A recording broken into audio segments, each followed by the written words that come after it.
It's David Ducker coming back at you, and today we're going to be talking about space combat. Already done my video on space travel, space communication. That's one video, but let's talk about space combat. Nothing very revolutionary in the way I do things, but I thought I'd do a video with an overview anyways. So there are several different starship systems that come into play in space combat. Number one, main weapon, is your mass driver. It's a railgun. Basically, you're firing telephone poles made of tungsten, and this railgun will run the length of the ship. This is a weapon that's theorized in real science, maybe used someday. Because for planetary bombardment, by the time these tungsten telephone poles, these missiles, inert steel rods, go through the atmosphere and reach the planet's surface, they have so much kinetic energy behind them that they explode with a nuclear force.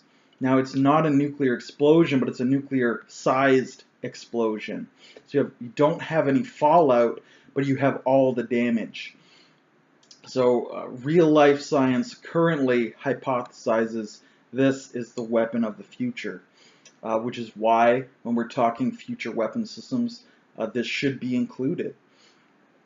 And of course, getting this ammunition, once we're in space, will be much easier. Currently, the problem is, how do we get a telephone pole made of solid tungsten up into space? Once we're already up there, we can just pull it out of an asteroid pretty easily. But that's your main weapon. So that's your tool, planetary bombardment and intimidation. That's your way of smashing the enemy with the most possible force. So that is your sword. Let's talk about shields. So on board a starship, and possibly miniaturized down to a belt, to a car, whatever you want. Usually, I run them as only being available on ship-sized, very large facilities, planetary shields, capital ship shields. I like to make them very expensive. It's your magnetic shield, your magnetic field generator. And again, this has roots in real science. The Earth's magnetic field is what keeps our atmosphere in and electromagnetic radiation out.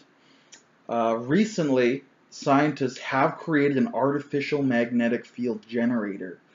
It's like an enormous building-sized machine, and it creates this tiny little bubble of magnetic shielding, but we're working on it. And this, again, based in real science, extrapolated forward. Is this really what it's going to look like? No.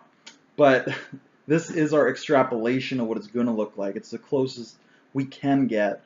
And because it's based on real science, albeit exaggerated and extrapolated, everyone's kind of on the same page about how it works. So it's not as fictional as some other settings, but basically a magnetic shield. I like to, as I said, keep these large machines protecting large surface areas. So these shields, while they're up, take a tremendous amount of power draw, so you can't keep them up for long, but provide almost unlimited protection and defense. So even one of these rods from God, the tungsten telephone pole, will be stopped by your magnetic shield. But you can't keep it up for long, so it's keyed into your radar. Because your radar, or a visual acuity system, a camera that a computer is monitoring, an AI, will automatically detect threats visually. And those, of course, are our two detection systems, because they're the ones based in real science, is radar, which is radio waves, and visual acuity, which can be tied successfully into computers to process that for us. You know, we don't have sensors because we don't know how they work. We don't want fictional technology. We want real technology. So again, everyone's on the same page. We know how it works. We know what can block it. We know what generates it. Again, it's extrapolated forward, but it's based on real science that we know today.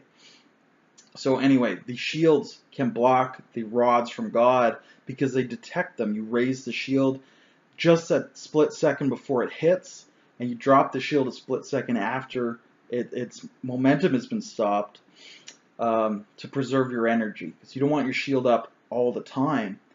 And of course, also, shield is two-way. So if your shield is up, light is not getting in, and your radar is not getting out. So you are blind. You can't see what's outside your shield when your shield is up. That's another reason you don't want it on all the time. Again, based on real science. So because the shields are based on radar and visual acuity, what they can't stop is what they can't see, what they can't detect. And what that would be are laser weapons.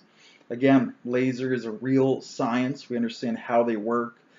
And lasers, by the time they're fired and hit the target, I mean, there's virtually no time between that. Not enough time for a radar beam to return. Not enough time even for a light beam to indicate that it's coming in, because it is a light beam.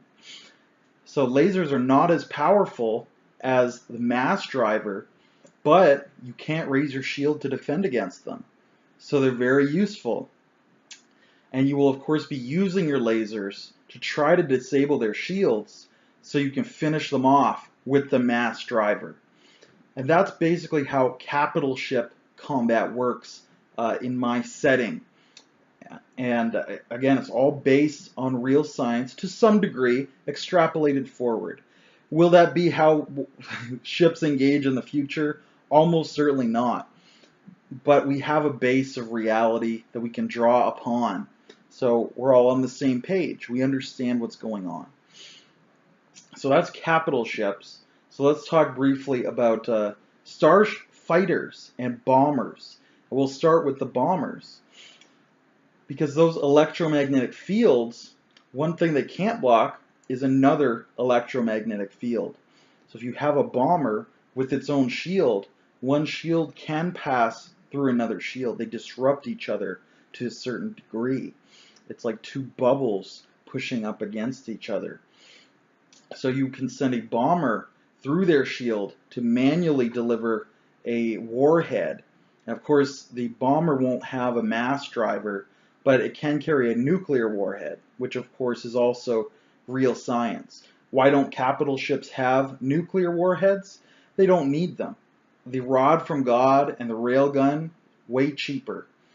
And that's simple economics. It's a solid rod, and it's a railgun that you can maintain by yourself. It's not all these individual warheads that each need to be built and maintained, and so on and so forth.